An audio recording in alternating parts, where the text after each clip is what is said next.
in collaborazione con Glam Vision e K-Facli. Tragedia nei cieli del Trentino, un pilota precipita e muore a 58 anni sul Tor Rodella. Un'altra persona invece riesce ad aprire la vela d'emergenza.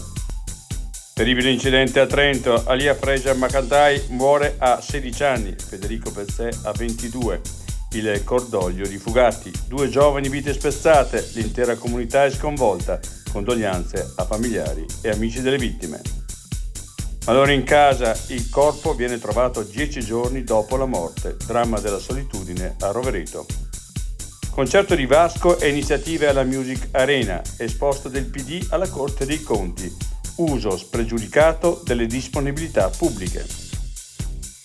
Il 2023 è l'anno nero per gli orsi trentini, tra morti misteriose e ritrovamenti di carcasse di quelli ricercati dalla provincia. De Gelmi, decessi sopra la media.